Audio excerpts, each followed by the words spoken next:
Boa noite a todos. Boa noite, sejam todos bem-vindos. Você que nos visita, se sinta muito bem acolhido, abraçado por essa igreja. Uma alegria ter você aqui conosco para ouvirmos a palavra do Senhor. E eu convido você a abrirmos as nossas Bíblias em João, Evangelho de João, capítulo 18.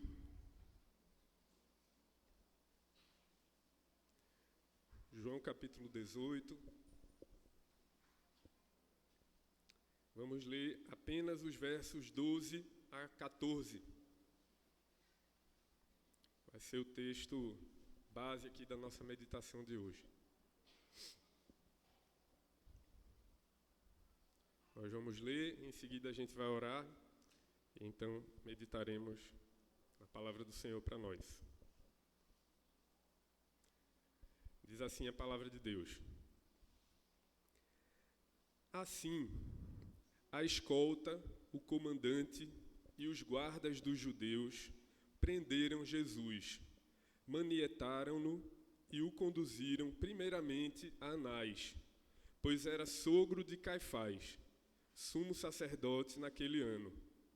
Ora, Caifás era quem havia declarado aos judeus ser conveniente morrer um homem pelo povo. Vamos orar? Santo Deus, nós bendizemos, Senhor, Teu nome aqui nessa noite, com muita expectativa no coração, agora diante da Tua santa palavra, que o Senhor venha aplicar, Pai, aos nossos corações a Tua verdade, iluminar o nosso entendimento, nos iluminar, Pai, para que a gente possa ouvir e cogitar das coisas do Senhor, ouvir a voz do Senhor por meio do Teu Espírito, Pai. Venha aqui pastorear e conduzir a todos nós nessa noite aqui, porque precisamos do Senhor. Em nome de Jesus, Senhor, nós rogamos. Amém. Amém. Queridos, esse texto que a gente acaba de ler, ele faz parte do Evangelho, de um dos Evangelhos, que é o Evangelho escrito pelo apóstolo João. E você sabe que esse livro ele foi escrito num gênero textual, num gênero literário específico. Ele é uma narrativa, né? Existem outros livros da Bíblia que também têm essa característica, né? Por exemplo, o livro de Gênesis, né? Tem toda uma narrativa ali na qual, normalmente, né, nesse tipo de literatura, são narrados fatos, né? São apresentados a nós fatos, normalmente numa ordem que segue uma cronologia. Então, o livro de Gênesis no Antigo Testamento é um livro assim, narrativo. O livro de Ruth, né, conta ali a história de Ruth, vários fatos que vão sendo apresentados para nós. Os livros de Reis, Samuel, vários livros do Antigo Testamento. Outros livros não são assim, né? São livros poéticos ou são livros proféticos que trazem ali profecias. Nós temos também já no Novo Testamento cartas, né? Epístolas que já tem um outro modo de escrever, trazendo normalmente ali ensinamentos, doutrinas. Um livro que é também desse gênero narrativo é o livro de Atos, né? Que a gente tem acompanhado aqui na série de mensagens que nossa igreja tem ouvido. Esse livro, esse evangelho de João, assim como os outros evangelhos também, Mateus, Marcos e Lucas, são livros de caráter narrativo, ou seja, eles têm esses fatos que são narrados para nós. Concentram-se então nisso, em narrar fatos. Mas que fatos são narrados nesse texto que a gente acabou de ler? Um episódio ali curtinho, pequeno. Que fatos são narrados aqui? Eu peço que você volte, então, seus olhos para o texto. Mas perceba, para a gente ter um entendimento melhor do que é que João, o apóstolo João, está narrando para a gente aqui, a gente vai precisar voltar um pouquinho no tempo e perceber o contexto no qual esse texto que acabamos de ler, no qual ele foi escrito, né? Que outros fatos aconteceram? Perceba que o primeiro verso que nós lemos aí, o verso 12, começa com a palavra assim, né? Que é uma palavra que automaticamente já nos encaminha para o que foi dito antes. E se a gente volta para o início do capítulo 18 aí, de João, nós percebemos que o que acontece antes, que é o contexto aí imediato no qual esse texto está inserido, é exatamente a narrativa ali da prisão do Senhor Jesus no jardim do Getsêmani. O Senhor, ele tinha antes disso, ele estava com os seus discípulos, partilhando ali da última ceia, e depois eles então se encaminham para esse jardim, que era um local no qual o Senhor Jesus estivera ali muitas vezes com seus discípulos, tanto é que Judas conhecia esse lugar, e então Judas, o traidor, ele leva uma escolta de guardas, né, um grupo de guardas que ele recebe ali dos líderes dos judeus para o jardim, para então que o Senhor Jesus fosse preso. Essa é uma passagem muito conhecida,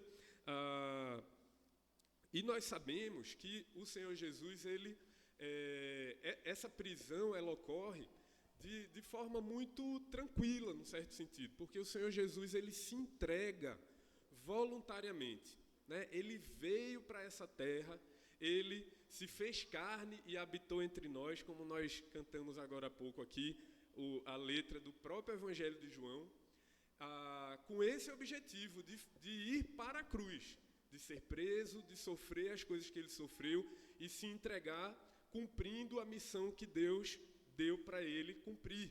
Então, desde o início, ele já se antecipa, né? Se a gente volta, por exemplo, para o verso 4, veja que o evangelista João, ele nos diz assim: sabendo, pois, Jesus todas as coisas que sobre ele haviam de vir, adiantou-se e perguntou-lhes: a quem buscais?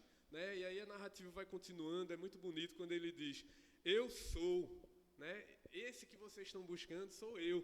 Quando ele diz eu sou, os guardas caem no chão, caem por terra ali, porque o Senhor estava se apresentando ali poderosamente, né? Como lá no Antigo Testamento já houvera feito, como o Deus encarnado, né? Mas o fato é que o Senhor Jesus, ele toma a dianteira, ele se entrega ali voluntariamente a essa prisão. É certo também que você deve lembrar que o apóstolo Pedro, ali naquele momento que os guardas chegam, ele tumultua o meio de campo, né, e corta a orelha de um dos guardas que vem prender Jesus, mas o Senhor Jesus também pacificamente ali cura a orelha daquele soldado, e então ele segue. Esse é o contexto, então, da passagem que nós lemos. E, então, isso nos leva ao verso 11. Volte seus olhos rapidamente aí para o verso 11. Diz assim: mas Jesus, logo após, então, Pedro ter cortado a orelha do servo do sumo sacerdote, mas Jesus disse a Pedro: mete a espada na bainha. E aí ele pergunta: não beberei, porventura, o cálice que o meu pai me deu? Então perceba, essa era a disposição de Jesus. Ele veio para se entregar. Ele não ofereceu resistência, porque ele veio para isso. E então nós chegamos no verso 12. Assim, né, tendo ocorrido essas coisas, nesse momento então, a escolta, o comandante e os guardas dos judeus prenderam Jesus e manietaram-no. Né, uma palavra que é incomum, que a gente não escuta muito, que significa amarraram as mãos do Senhor Jesus, imobilizaram ali as mãos dele, tolhendo ali os seus movimentos, né? Não queriam que ele se movimentasse. E aí a gente se pergunta, mas havia necessidade disso? Se esse preso, ele estava ali se entregando voluntariamente, para que tudo isso? É claro que não precisava disso, mas manietaram o Senhor. E tem uma fala do pastor Charles Spurgeon, quando ele escreve ali sobre os seus sermões, os sermões sobre a paixão de Cristo. Ele comenta sobre esse fato de terem amarrado as mãos do Senhor, dizendo assim: evidentemente, esses guardas, eles estavam temerosos do prisioneiro, mesmo quando o tinham inteiramente em seu poder. Ele era toda benignidade e submissão, mas a consciência acovardava a todos eles, e por isso tinham todo o cuidado que os covardes empregam para mantê-lo em suas garras. Então, esse tratamento hostil dos guardas revelava também que eles estavam com medo do Senhor. Eles sabiam do poder de Deus, eles tinham visto muitas coisas que o Senhor Jesus Cristo tinha operado, e então aprisionam, amarram ali os braços, as mãos do Senhor. E o relato prossegue, volte seus olhos aí para o verso 13. E o conduziram primeiramente a Anás, pois era o sogro de Caifás, sumo sacerdote, naquele ano. E então 2 personagens nos são apresentados agora, ou aparecem aqui nessa cena, Anás e Caifás. Quem eram esses homens? Quem eram Anás e Caifás? Primeiro que ambos faziam parte do grupo dos principais sacerdotes dos judeus. Os dois eram sacerdotes, eram autoridades religiosas de muito prestígio, de muita influência entre os judeus. Eram, como a gente chama assim, figurões de destaque naquele mundo judaico, naquela sociedade ali dos tempos de Jesus. Os dois também faziam parte do Sinédrio. E o que era o Sinédrio? Você já deve ter ouvido nos evangelhos essa palavra. O Sinédrio era a corte suprema dos judeus. Era o órgão ali, ou um conselho de juízes, que era presidido pelo sumo sacerdote. O sumo sacerdote era o presidente do Sinédrio, e era composto, além do sumo sacerdote, pelos anciãos, pelos escribas e pelos fariseus.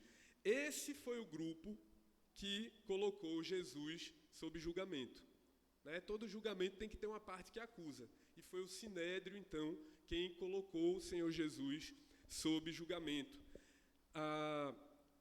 Então, Anás e Caifás eram membros do Sinédrio, e Anás, o texto nos diz que ele era sogro de Caifás. Ele era sogro de Caifás.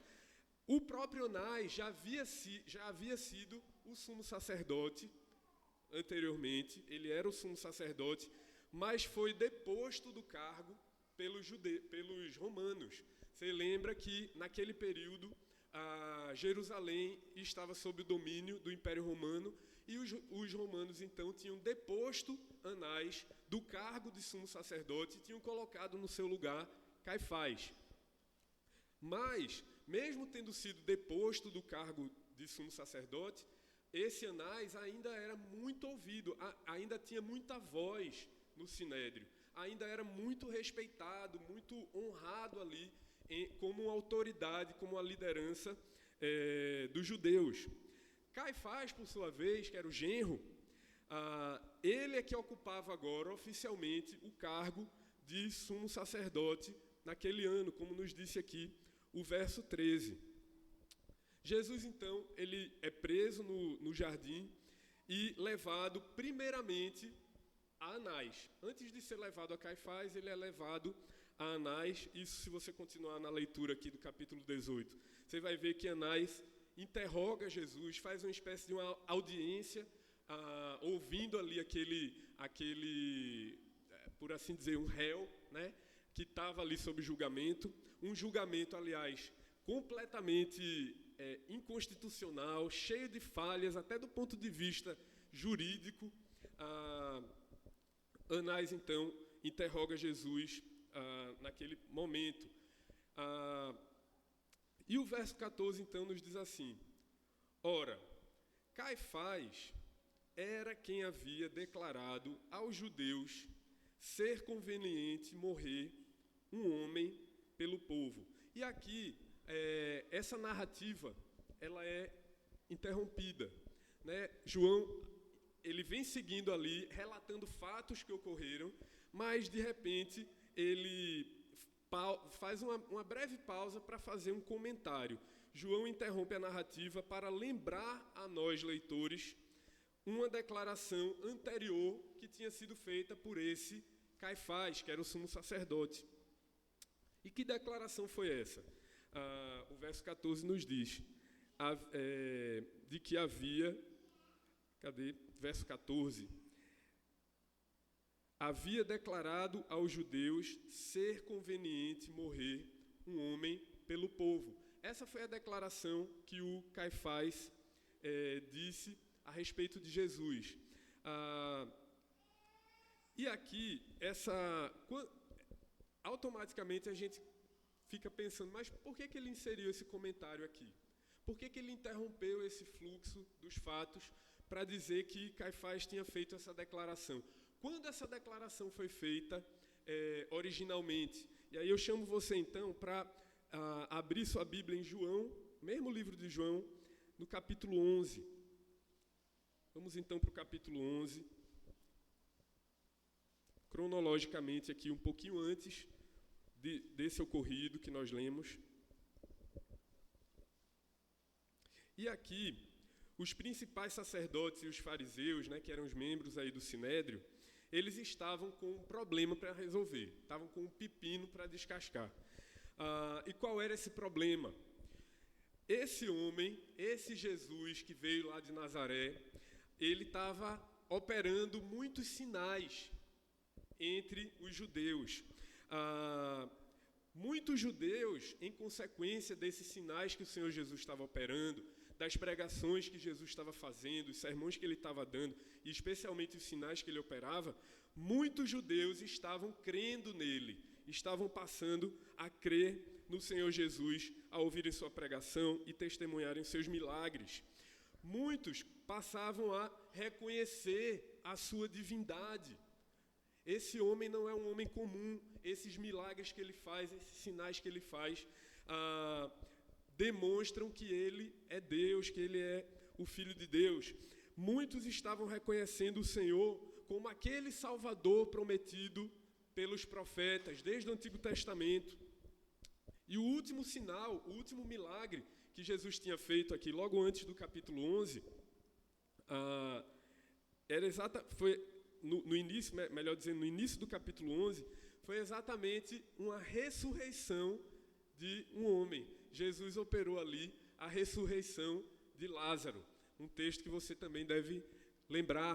Então, além de curas, além de multiplicação de pães e peixes, agora o Senhor Jesus tinha ressuscitado, trazido de volta à vida um homem.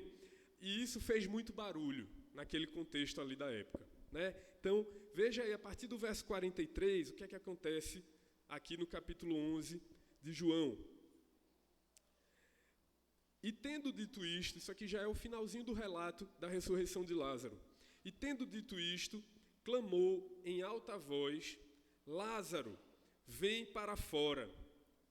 Saiu aquele que estivera morto, tendo os pés e as mãos ligados com ataduras e o rosto envolto num lençol. Então lhes ordenou Jesus, desatai-o e deixai-o ir.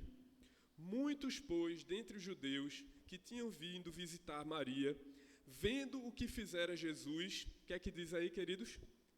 Creram nele.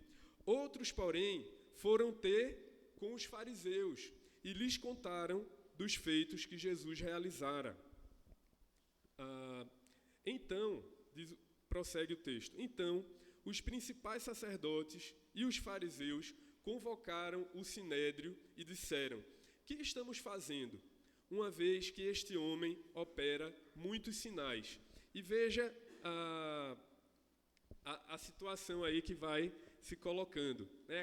Aqueles líderes religiosos, eles começam a se preocupar por toda a fama que o Senhor Jesus estava conquistando, por muitas pessoas estarem agora se voltando para Jesus, crendo em Jesus, e aí eles pensaram, olha, se a gente não fizer alguma coisa, vai haver um levante popular aqui, né? Vai ter um transtorno social, os romanos vão terminar tendo que vir aqui, intervir nesse negócio, e a gente vai perder de vez o nosso poder, o nosso posto, a nossa influência.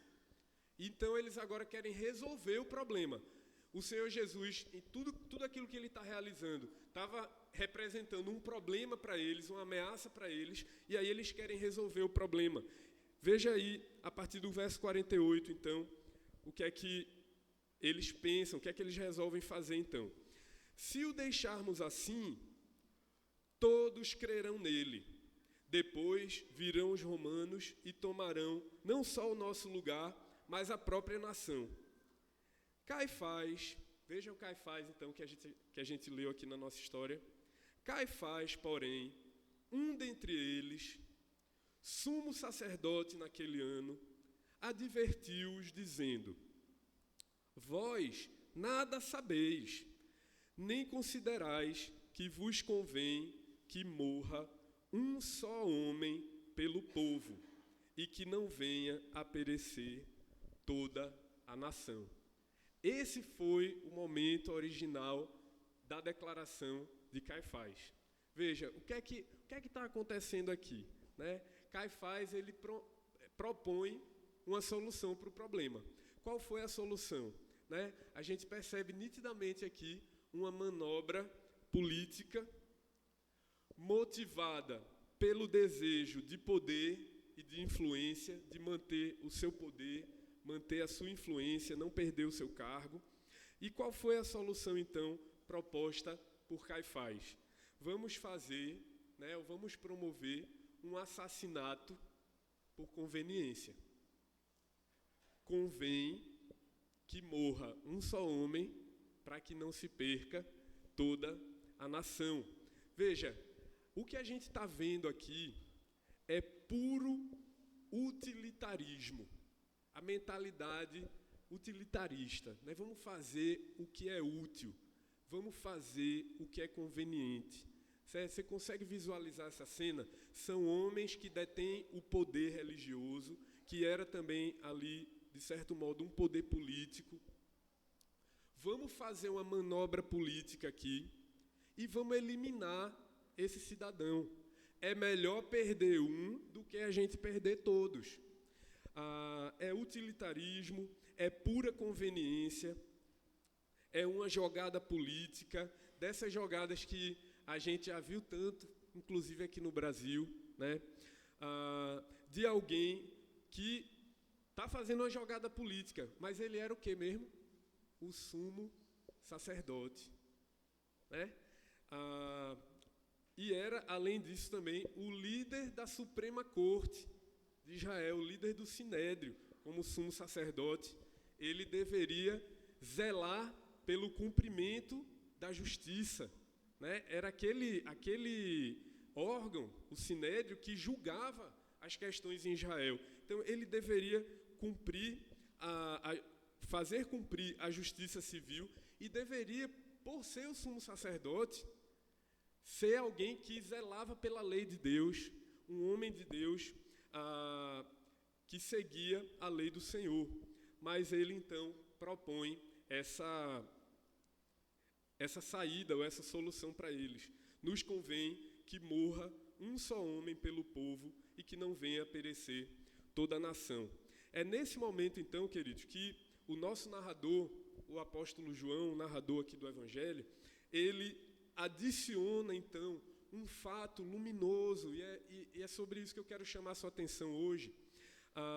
De novo, ele interrompe a narrativa, ele para um pouquinho de apresentar os fatos que estão ocorrendo, e a partir aí do verso 51, ele faz um comentário luminoso, um comentário cheio de luz, um comentário que vem lançar luz a esses fatos que estão sendo narrados, para que a gente entenda esses fatos na profundidade que eles têm.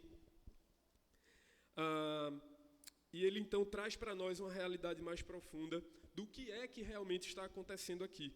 Veja aí dos versos 51 ao 53, o que nos diz o apóstolo João.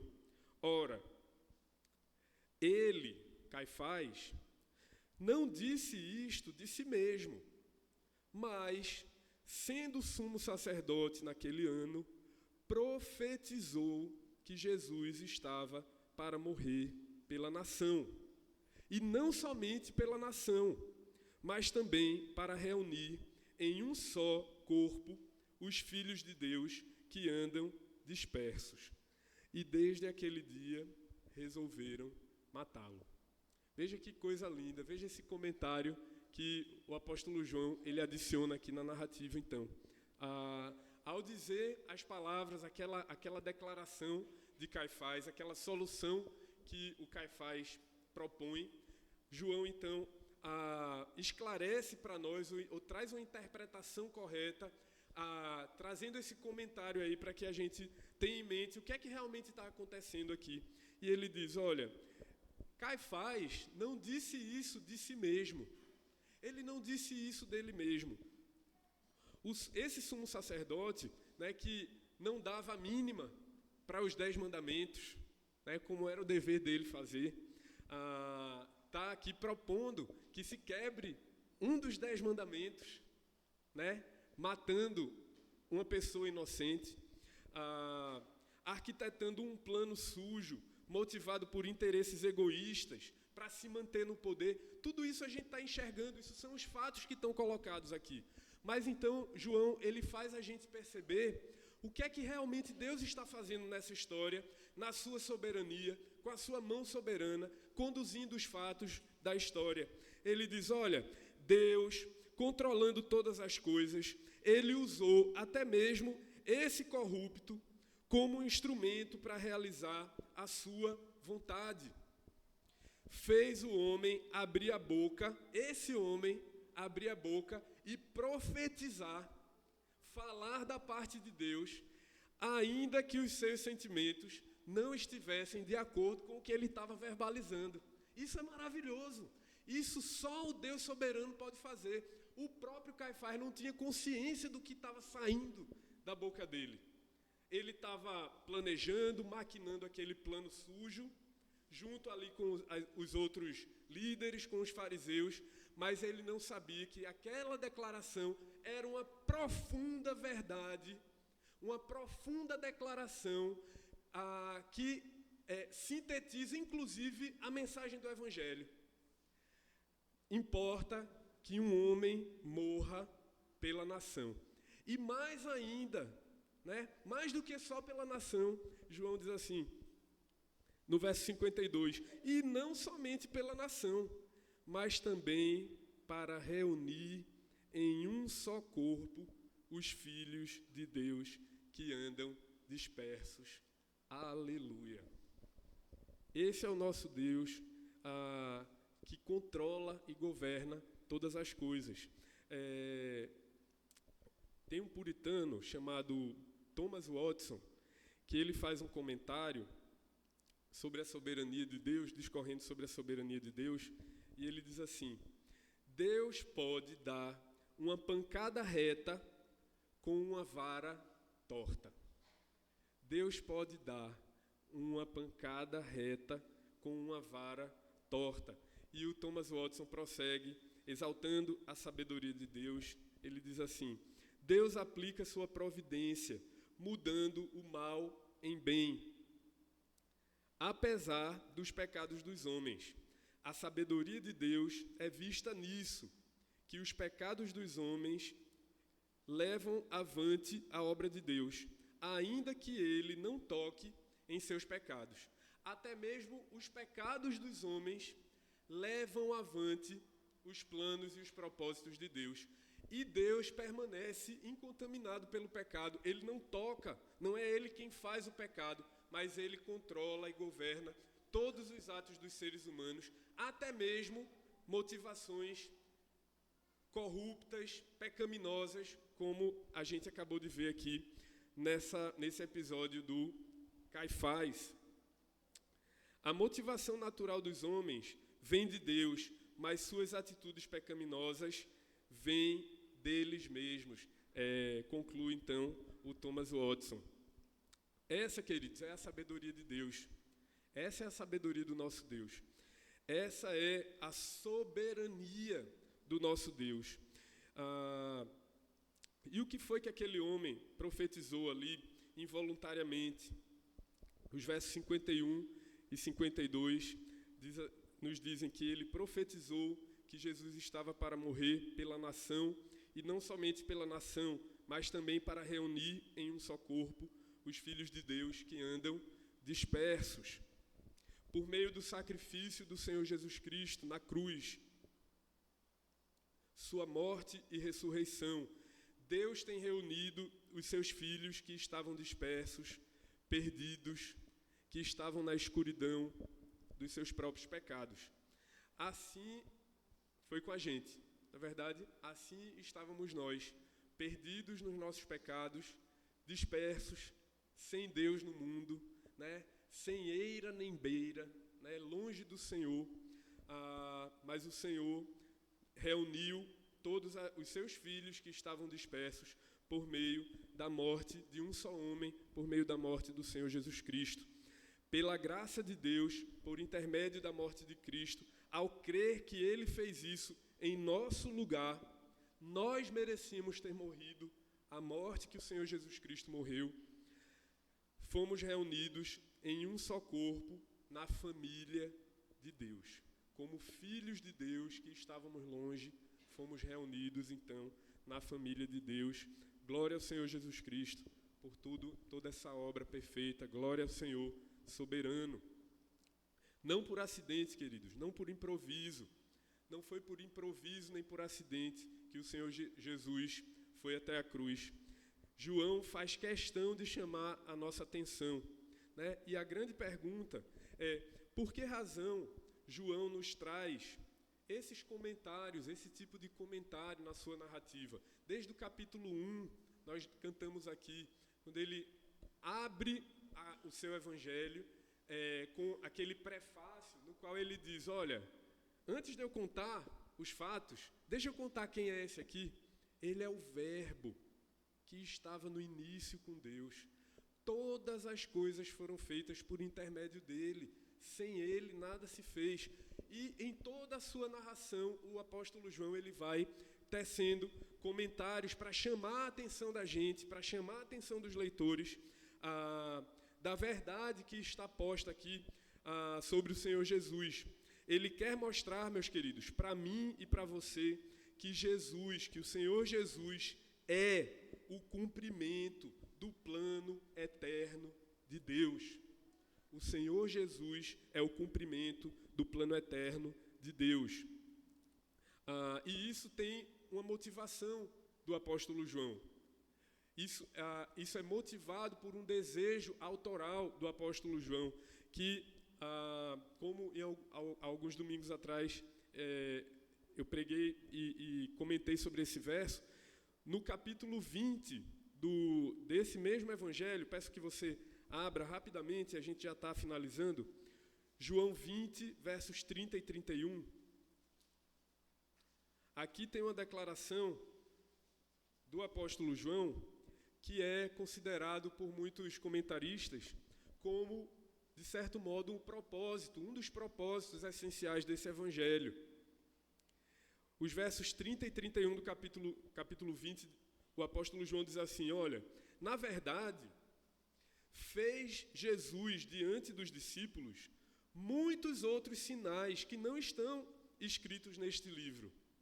Estes, porém, foram registrados para que creiais que Jesus é o Cristo, o Filho de Deus, e para que, crendo, tenhas vida em seu nome. Então, por que João faz esses comentários? O que é que ele quer levar a nós, como leitores, a entendermos, a compreendermos aqui no coração? Como que ele quer abrir os nossos olhos? Aqui está expresso, em parte, essa motivação de João. Essas coisas foram registradas para que nós creiamos que Jesus é o Cristo, o Filho de Deus, e para que, crendo, tenhamos vida no seu nome. Esse é o objetivo de João.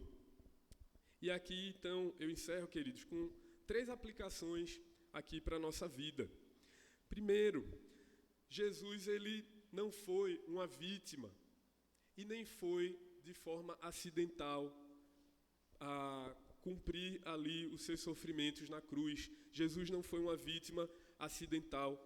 Muito pelo contrário, ele é o Filho de Deus, ele é o Cristo, Ele é o próprio Deus, Ele é esse Salvador prometido nas Escrituras desde o início dos tempos, o único que pode reconciliar o ser humano com Deus, o único, meu querido, você que me ouve aqui, o único que é capaz de tirar você e a mim da escuridão, da morte, do inferno, do local onde estávamos perdidos. Ele intencionalmente se entregou como sacrifício perfeito que nenhum de nós jamais poderia oferecer a Deus. Nenhum de nós. Jesus é o sacrifício perfeito, Ele se deu, Ele fez, Ele realizou essa obra que só Ele poderia realizar. E está reunindo em um só corpo os filhos de Deus que andam dispersos. Creia nesse Jesus, creia nele, Ele é a sua única esperança. Sem Ele, eu e você estaríamos completamente perdidos. Não há esperança para o ser humano sem o Senhor Jesus Cristo. Essa é a primeira aplicação. Mas, em segundo lugar, talvez você já tenha crido nesse Senhor Jesus como seu Senhor, como seu Salvador na sua vida. E aqui ficam algumas lições também para nós que conhecemos o Senhor, caminhamos com Ele. Reconheçamos, queridos, a sabedoria perfeita do Senhor. Ele é capaz de dar, como disse Thomas Watson, Ele é capaz de dar uma pancada reta com uma vara torta, até mesmo. Há coisas que não sabemos explicar, mas devemos nos curvar, reconhecer a nossa limitação, abandonar a nossa presunção, de nos acharmos inteligentes demais, né? De nos acharmos até mais sábios do que Deus. Né? Hoje pela manhã a gente ouviu isso aqui na Escola da Vida. E, ao invés disso, nós devemos descansar na sabedoria de Deus e pedir a Ele que nos dê dessa mesma sabedoria. Né? Há coisas na nossa vida, há caminhos na nossa vida que nós não sabemos explicar os motivos. Mas uma coisa é certa, e esse breve episódio aqui, ele chama a nossa atenção para essa verdade. O Senhor Deus é cheio de toda a sabedoria, da sabedoria perfeita. E Ele usa os instrumentos que Ele quer, instrumentos às vezes incomuns, né, diferentes para nós, difíceis da gente entender, mas Ele sabe o que está fazendo muito melhor, infinitamente melhor do que qualquer um de nós jamais poderia conceber. E por fim, queridos, reconheçamos também a soberania do Senhor. Lancemos diante dele todas as nossas ansiedades, abandonemos a nossa incredulidade. Não há quem possa impedir os planos perfeitos do Senhor. Erga o seu olhar, a sua vida faz parte de uma história que é muito maior do que apenas a sua história, né? A minha e a sua vida estão inseridas numa história muito maior. Se você faz parte do povo de Deus, se você faz parte do povo da aliança, a nossa vida não se resume só à nossa breve historinha de vida, mas a nossa história faz parte de uma história muito maior, a história da redenção. Deus está agindo soberanamente para cumprir a sua missão. Até mesmo as tribulações e problemas que eu e você atravessamos são parte do decreto eterno do Senhor. Então, o que é que nos cabe? Entrega o teu caminho ao Senhor. Confia nele e o mais Ele fará. Amém? Vamos orar?